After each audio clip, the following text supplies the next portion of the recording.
Hello, good afternoon, good evening, whatever time it is.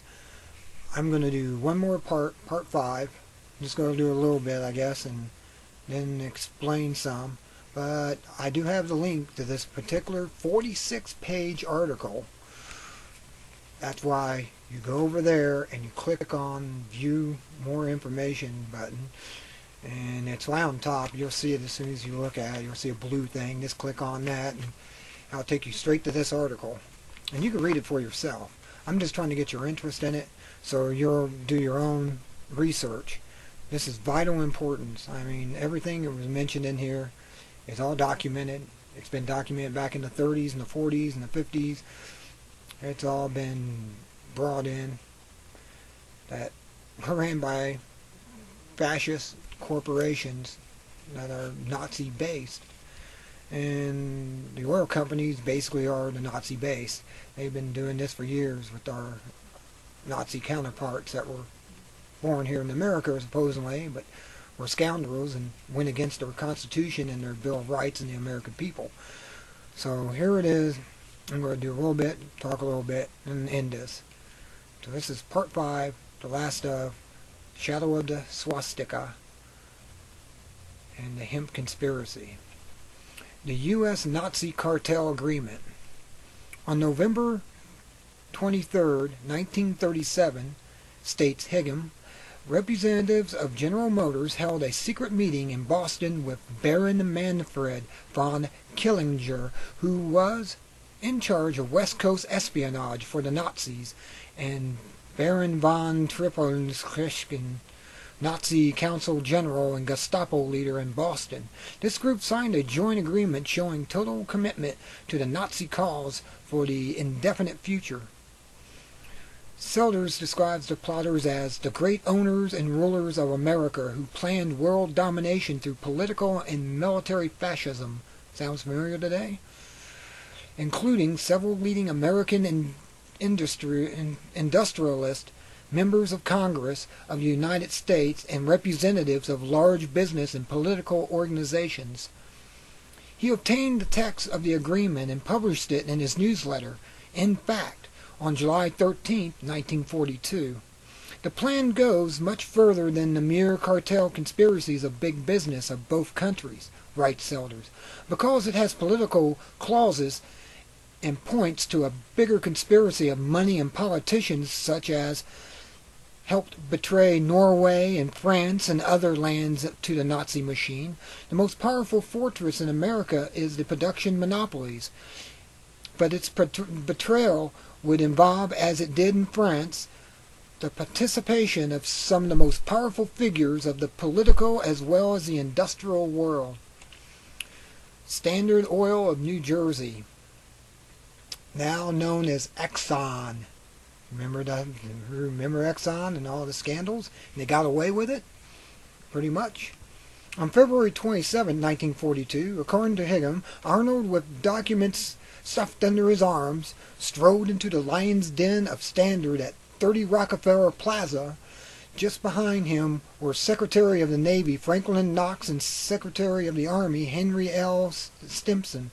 They confronted Standard official William Farish, and Arnold sharply laid down his charges that by continuing to favor Hitler in rubber deal and patent arrangements, Standard Oil had acted against the interest of the American government, suggested a fine of $1.5 million and a consent decree whereby Standard would turn over for the duration all patents in question. Farish rejected the proposal on the spot. He pointed out that Standard was also selling the U.S. a high percentage of the fuel being used by the Army, Navy, and Air Force, making it possible for America to win the war. Where would America be without it? Blackmail, yes, says Hegem, and effective. Arnold was finally reduced to asking the oil company officials to what Standard Oil would agree. After all, there had to be at least a token punishment. Arnold Stimson and Knox soon realized they had no power to compare with that of Standard. Interesting, isn't it? How the oil companies are ruling everything today and how they were part of it all back in World War II as enemies of the state. The price of Standard Oil agreed to pay for its crime, a modest fine of a few $1,000s divided up among 10 defendants. Farish paid $1,000 or a quarter of 1 week's salary for having betrayed America. In New Jersey, charges of criminal conspiracy with the enemy were filed against Standard, then dropped in return for Standard releasing its patents and paying the modest fine. But Arnold and his ally, Secretary of the Interior Harold Ickes, weren't finished with Standard Oil just yet. They approached Senator Truman, chairman of the Senate Special Committee investigating the National Defense Program. With great enthusiasm, giving him hell, Harry embarked on a series of hearings March 1942 in order to disclose the truth about Standard. Between the 26th and the 28th of March 1942, Arnold produced the document showing that Standard and Farben and Germany had literally carved up the world's market with oil and chemical monopolies all over the map, according to Higham. Mintz and Cohen describes the confrontation. 4 months after the United States entered World War II, the Justice Department obtained the indictment of Exxon and its principal officers for having made arrangements starting in the late 20s with I.G. Farben involving patent sharing and division of world markets. Jersey Standard agreed not to deploy or develop processes for the manufacture of synthetic rubber. In exchange, Farben agreed not to compete in the American petroleum market. After war broke out in Europe, but before the attack on Pearl Harbor, executives of Standard Oil and Farben, at a meeting in Holland, established a modus vivendi for continuing the arrangement in the effort of the war between the United States and Germany.